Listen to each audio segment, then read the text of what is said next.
শুধু মনের কথা, যেখানে নেই কোনো ব্যর্থতা, প্রাণের টানে বাঁধে হৃদয়, সেখানে খুঁজে পাওয়া যায় স্বর্ণের পরিচয়। আসসালামু আলাইকুম, welcome back to my channel. সবাই কেমন আছেন? আশা করছি সবাই ভালো আছেন, যারা যারা আমার ভিডিওটি দেখছেন বা দেখবেন। তো আমি শুধু আশা করলেই তো হবে না, আপনাদেরকে চেষ্টা করতে হবে নিজেকে ভালো রাখার এবং পাশের মানুষদেরকে ভালো রাখার।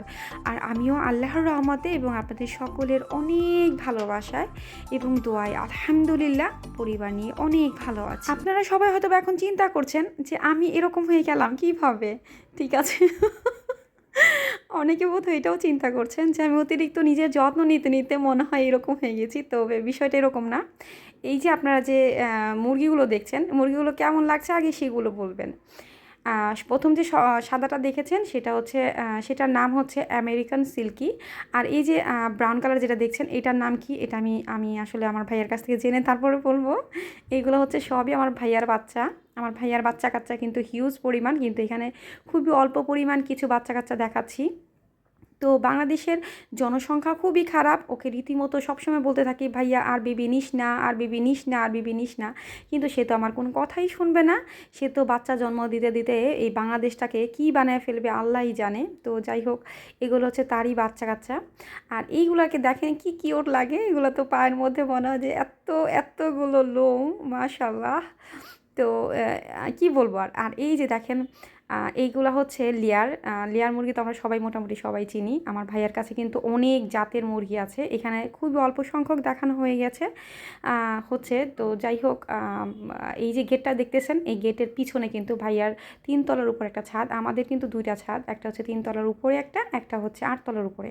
তো 3 তলার এই যে ছাদটা দেখছেন, আর এই যে দেখেন ও কিন্তু এখন এসে কি দেখতেছে জানেন? ও কিন্তু দেখতেছে যে আপনারা কি ভিডিওটাতে লাইক করেছেন কি না, আর যারা যারা সাবস্ক্রাইব করেনি তারা কি সাবস্ক্রাইব করেছেন কি না। ও ভালো করে এটা সার্চ করে দেখলো যে কেউ দিয়েছেন কি না। আর ও কিন্তু দেখে ফেলেছে কে কে লাইক দিয়েছেন, কে কে লাইক দেননি।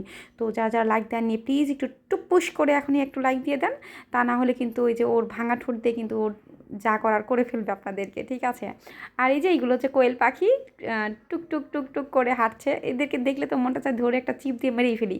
তো এটা কেমন ভালোবাসা বলেন তো? আমার আমার কোনো কিছুর প্রতি ভালোবাসা জাগলেই না ওটাকে শুধু টিপতে মন চায়, কেন জানি না আমি এরকম কেন। তো যাই হোক, এগুলো হচ্ছে কোয়েল পাখি। ভাইয়ার আরও হিউজ পরিমাণের বলে যে 3 তলার উপরে ফার্মের একটা গেটের পিছনে একটা ফার্ম দিয়েছে। আপনারা যদি দেখতে চান তার আর কি জাতের আরও ফাউমি ঠাউমি আরও কি মানে অনেক জাতের মুরগি আছে, যদি দেখতে চান অবশ্যই জানাবেন। আমি সেটার উপরও ভাইয়াকে একটা ভিডিও বানাতে বলবো। আর এই তো চলে আসলাম সকাল সকালে আমার বাসায়। ভাইয়ার বাসা মানে আম্মুর বাসার থেকে ডিরেক্ট চলে আসছে আমি আমার বাসায়।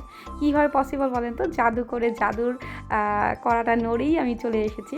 তো সকাল সকাল নাস্তা ছেলেকে বললাম তুমি নিজের হাতেই খাও। আর এটা হচ্ছে আমি রুটি ভেজে ফেলেছি অফলাইনেই, যেহেতু ওই মুরগিগুলোকে আপনারা দেখতেছিলেন, তো তখন তো আর আমি আমার রুটি বানানোটা দেখাতে পারবো না। দ্যাটস ওয়াই অফলাইনে আমি আপনাদের দেখিয়ে আমি রুটিও রুটিও ভেজে নিয়ে গিয়েছিলাম। আর এটা হচ্ছে চিকেন কড়াই। তো চিকেন কড়াইটা কিন্তু আমার কাছে ভীষণ ভালো লাগে, কাদের কাদের ভালো লাগে বলবেন। চিকেন কড়াই এই রেসিপিটা আমার কাছে এত স্বাদ লাগে। এটা কিন্তু মানে পাকিস্তানি একটা কি বলে আইটেম, এটা কিন্তু পাকিস্তানি একটা রেসিপি।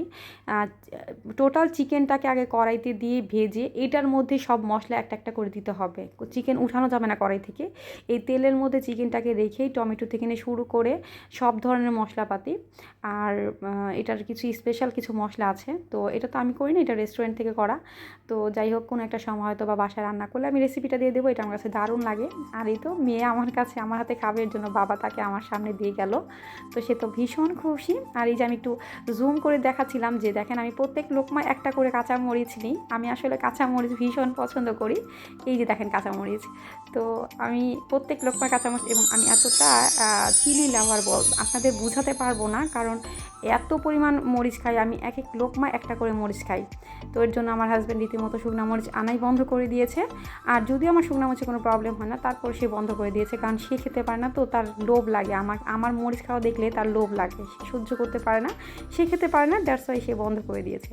তো যাই হোক, আমি এখন নাস্তা খেয়ে নিচ্ছি। ভিডিওর শুরুতে যে মুরগিগুলো দেখালাম এটা কিন্তু খুবই অল্প সংখ্যক ছিল। আমার ভাইয়ার কাছে আরও হিউজ পরিমাণ, আরও কি নাম আমি নিজেও বলতে পারবো না এতগুলো নাম, কারণ এত এতগুলো আপু ভাইদের ভিডিও দেখি, তো আমি তো কারো নামই আগে মনে রাখতে পারতাম না। ইউটিউবে এসে আমার একটা বেনিফিট হয়েছে, আমি এখন সবার নাম মনে রাখতে পারি আলহামদুলিল্লাহ। তবে মাঝে মাঝে গুলিয়ে ফেলি, ঠিক আছে। আর এই মুরগির নামগুলো তো এত এত অদ্ভুত টাইপের নাম। একটা একটা জাতের নাম হচ্ছে ফাউমি। তো ফাউমি কি আমি নিজেও জানি না। তো যদি কেউ মুরগির নিয়ে কোনো ভিডিও চান অবশ্যই জানাবেন, আমি ভাইকে বলবো তার টোটাল মুরগি নিয়ে একটা ভিডিও বানাতে। তো আমাদের হচ্ছে 8 তলার উপর একটা ছাদ, একটা হচ্ছে 3 তলার উপর। 3 তলার উপরে ভাইয়া ফার্ম দিয়েছে। ফার্ম বলতে এখানে আর আমাদের ডিম কিনতে হয় না, ভাইয়া সুন্দর মতো ডিম উঠায়। কোয়েল পাখি থেকে শুরু করে মুরগির ডিম প্রচুর পরিমাণ ডিম হয়, এবং সেগুলোকে আবার সুন্দর মতো বসিয়ে আবার ডিমের থেকে আবার বাচ্চা বের করে। 3 তলার ছাদটা ভাইয়া দখল করেছে, আর 8 তলার ছাদটা দখল করেছে আমার আম্মু। আমার আম্মু বিশাল একটা বাগান দিয়েছে। কখনো যদি পসিবল হয়, আসলে ওইভাবে করা হয় না, কারণ যেহেতু আম্মুই ওইটার যত্ন নেয়, ছাদে সকালে বিকেলে যে পানি দিয়ে আসে, তো ভিডিও ওইভাবে আম্মু করতে পারবে না। তো যার জন্য হয়তো বা আমার ভাইয়াকে যেতে হবে, নয়তো ভাবিকে যেতে হবে।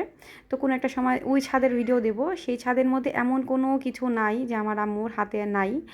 ফুল থেকে নিয়ে শুরু করে ফল থেকে নিয়ে শুরু করে মাশাআল্লাহ আমার আম্মু অনেক কিছু উৎপাদন করে ছাদে।